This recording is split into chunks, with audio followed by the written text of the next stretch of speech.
let's talk about value, because I mean, there's a lot wrapped up in even calling something value-based care, like, oh, hey, you're going to get more value, subscribe to whatever it is. And then also quality of care. And yet, when you unpack it, it's actually defined as things like not being readmitted within 30 days or good survey scores. But really, in your experience, what, as a patient-centric advocate, what do patients care about in terms of feeling like they're getting value from their care? So the three drivers of healthcare, the cost, knowing the cost, the speed at which you're seen, the wait time, and the quality. Of the three, the one that is always ranked third is quality, because patients assume quality, right? They assume quality. You don't choose your pilot, you choose your airline. And you expect that JetBlue is going to choose a qualified pilot, right? You don't know your pilot. Mm-hmm. But you choose the route and the price, right? That's what you do for the efficiency. So that is actually how patients behave, always. Now, outside of people looking for a second, third, fourth opinion on like some, rare cancer or melanoma or something, most people behave this way. If I tell you, Chris, you ask me, Paula, who's a good urologist or something, I say, oh, Chris, you got to go to Joe, doctor, whatever, and you go to try to make an appointment, and that doctor, whatever, is on vacation, but there's second doctor, Dr. Smith. So Dr. Jones is away, but Dr. Smith, and you're like, all right, fine, I can see that Dr. Jones tomorrow. Okay, I'll try that, and then that person becomes number one for you, because when you go in, you're like, okay, this guy's great, because most of us are on that bell curve. Most of us have done a lot of years and so forth.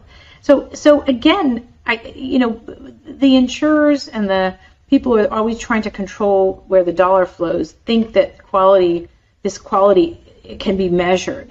I can tell you, patients don't see it that way at all. Patients might have the best outcome, but didn't like the doctor because the waiting room, it was not clean, or the front end was mean. The person who answers the phone isn't nice. I can't stand that office, right? And at the same time, you can be like, I have patients that I've had complications with, and they keep coming back to me.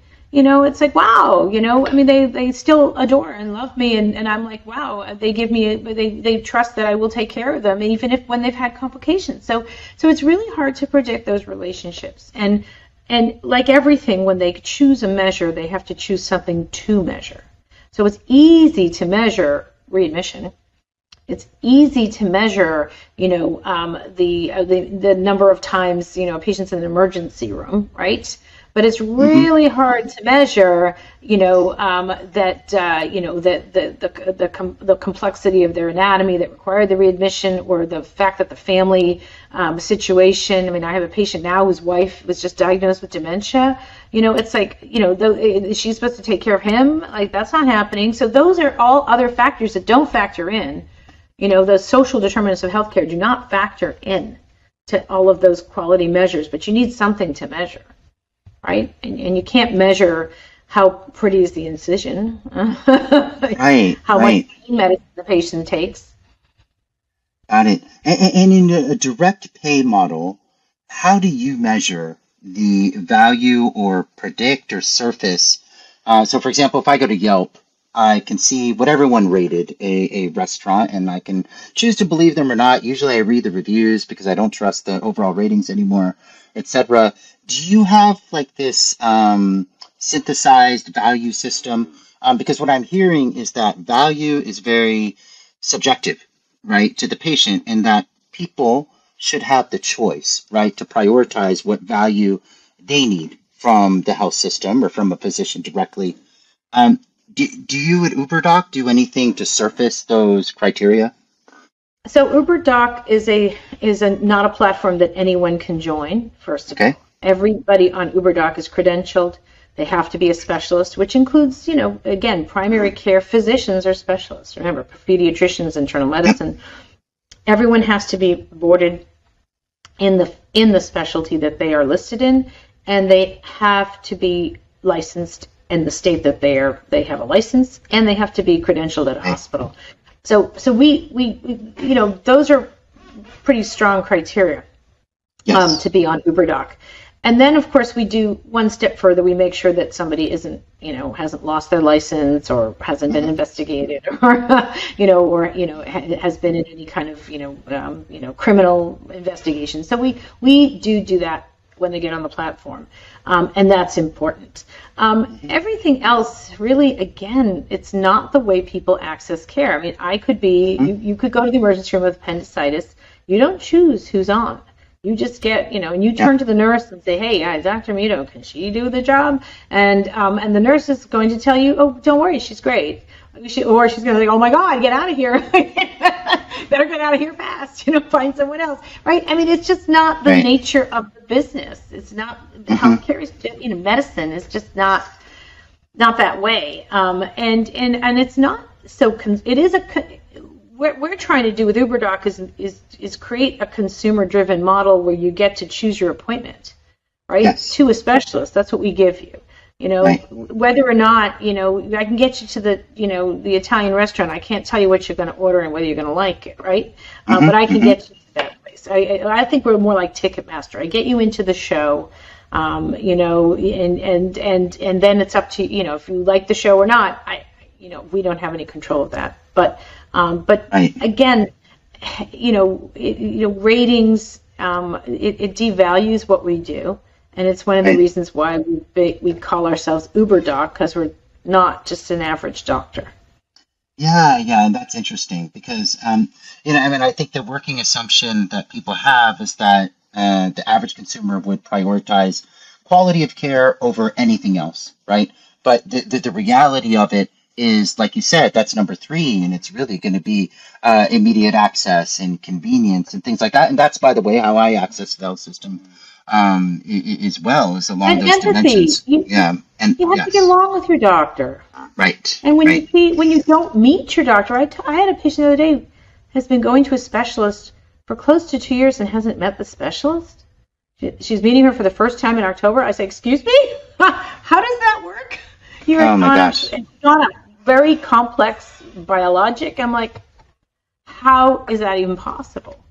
Yeah. And she's working with her physician assistant or nurse practitioner. It's like, so we don't have what we call mid-levels on the platform. There are no, when you see an UBERDOC, you see the doctor.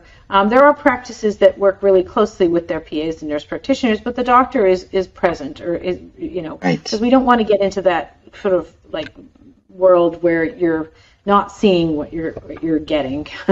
These yes. We and people, again, that's what people are. We wanted to keep it simple. What you see is what you get. Right.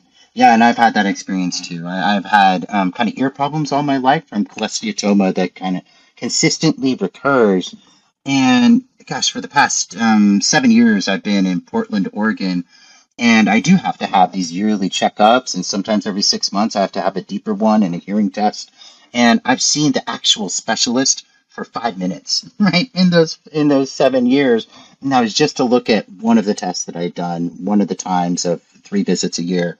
Yeah, so it's not like you don't get access to the specialists in general. Right. So now, Chris, if you were paying for that, you probably are paying something for that. Yep. But say if you were paying completely for that, they may not opt to test your ears 3 times a year if they're not changing anything they're doing for you. Right? It changes the equation entirely, what you just said. Because if you have a third-party payer that is, the patient and the doctor are now not negotiating price. It's just, I'm telling you, if you have a third-party payer, then, you're like, okay, we'll just order another test. Or maybe the insurance company, very strangely, oftentimes say, well, you won't be able to order another prescription, say, for a hearing aid or something without another test. So it's strange where the insurance company think that they want to save you money, makes you get extra studies. Right. So this is where those third parties oftentimes can lead patients down and doctors down a path that they don't need to go down, that just increases the cost for everybody, and without the value. So that's about value, right? So how do you measure that? They're probably checking every box in that practice. No, it's true, and I've considered getting a hearing aid, and the first on my list is Costco. not going back to my provider to get that, just because of the Yeah, I mean, experience. it's like, Yeah. again, it's healthcare, as you're explaining, it's your medical care is Mhm. personal. And, Mhm. and that journey is personal and private. And the more someone else kind of tells you what to do in today's world, I think that's where we run into problems. And I think people should very naturally like to take care of themselves as long as they're given the road signs, right? And Mhm. Mhm. given the opportunity to have choice to go somewhere. I think that's really important. But when they tell you you have to do this, you got to have hearing tests 3 times a year. Well, what do I need that for? Well, you just have to. Yeah.